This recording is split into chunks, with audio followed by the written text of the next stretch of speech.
महीनों की शांति के बाद एक बार फिर आर्मेनिया और अजरबैजान के बीच संघर्ष छिड़ गया है।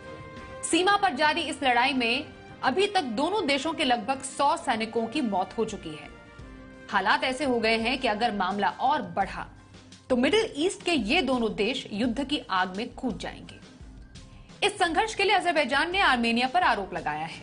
अजरबैजान का यह कहना है कि आर्मेनिया के सैनिक दस्तों ने 12 सितंबर की देर रात सीमा पर कुछ इलाकों में सैन्य कार्रवाई की। अजरबैजान ने कहा कि आर्मेनियाई सशस्त्र बलों ने अंधेरे का फायदा उठाकर उनकी सैन्य चौकियों और सप्लाई लाइन की सड़कों के बीच विस्फोटक लगाया। ऐसे में उन्होंने हालात को काबू में करने के लिए रक्षात्मक कदम उठाया। वहीं आर्मेनिया ने गोलीबारी की शिकायत यूएन सुरक्षा परिषद में करने की घोषणा की है। आर्मेनिया के प्रधानमंत्री निकोल पाशिनियान ने रूस से भी मदद मांगी है। दोनों देशों की सीमाओं पर मौजूदा हालात कुछ ठीक नहीं है। दशकासन, कलबाजार और लाचिन के एक क्षेत्र में अजरबैजान की तरफ से कुछ ठिकानों पर गोलीबारी किए जाने की खबरें हैं। वहीं अजरबैजान का कहना है कि उनकी सेना इस कार्रवाई का लगातार जवाब दे रही है। रूस और यूक्रेन युद्ध के बीच अब आशंका जताई जा रही है कि दुनिया में दूसरा पूर्ण युद्ध भी छिड़ सकता है। ऐसा नहीं है कि आर्मेनिया और अजरबैजान के बीच यह टकराव पहली बार हुआ हो। वैसे तो इस टकराव का इतिहास काफी पुराना है, लेकिन हाल ही में 3 महीने पहले दोनों देशों के बीच जंग हुई थी और उस समय आर्मेनिया को भारी नुकसान उठाना पड़ा था। बाद में रूस के बीच बचाव और सेना भेजने के बाद शांति स्थापित हुई थी।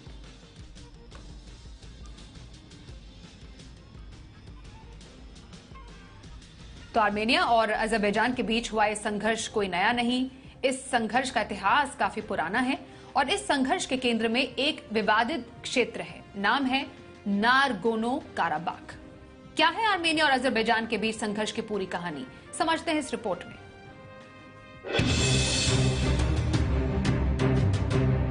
आर्मेनिया और अजरबैजान के बीच संघर्ष का इतिहास इन देशों की आजादी के वक्त से है। दोनों ही देश एक दूसरे के कट्टर दुश्मन हैं। इस कट्टर दुश्मनी की वजह है नागोर्नो काराबाख नाम का क्षेत्र। 4400 वर्ग किलोमीटर में फैले इस इलाके के लिए संघर्ष होता रहता है। माना जाता है इस क्षेत्र के लिए हर टकराव में अब तक करीब 30,000 लोग मारे गए और 10 लाख से ज्यादा शरणार्थी बन गए। आर्मेनिया और अजरबैजान 1918 और 1921 के बीच आजाद हुए थे। अजरबैजान का दावा है कि आर्मेनिया ने उसके इलाके पर कब्जा जमा रखा है, जबकि आर्मेनिया इस दावे को नकारता है। दरअसल प्रथम विश्व युद्ध के खत्म होने के बाद आर्मेनिया, अजरबैजान और trans Caucasian federation Soviet union में शामिल हो गए।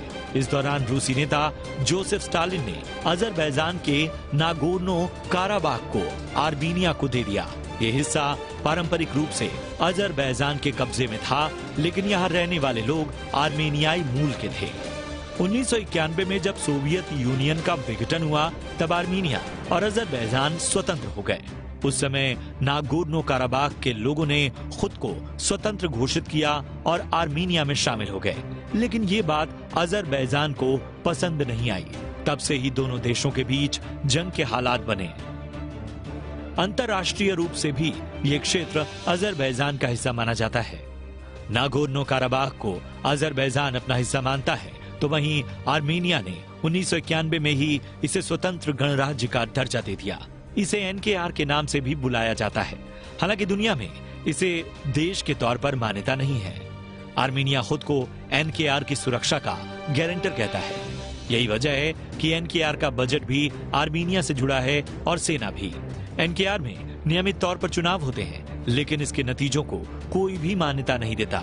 इस स्वघोषित गणराज्य के निवासी आर्मेनिया का पासपोर्ट इस्तेमाल करते हैं। यहाँ पर आर्मेनिया के कोर्ट से ही फोन किए जाते हैं। सालों से इस विवाद को सुलझाने के लिए अलग अलग स्तरों पर बातचीत की कोशिश की जाती रही है, लेकिन ये बातचीत अभी तक किसी नतीजे पर नहीं पहुंची है और आए दिन ये क्षेत्र दोनों देशों के बीच संघर्ष का कारण बनता रहता है। ब्यूरो रिपोर्ट, जी मीडिया।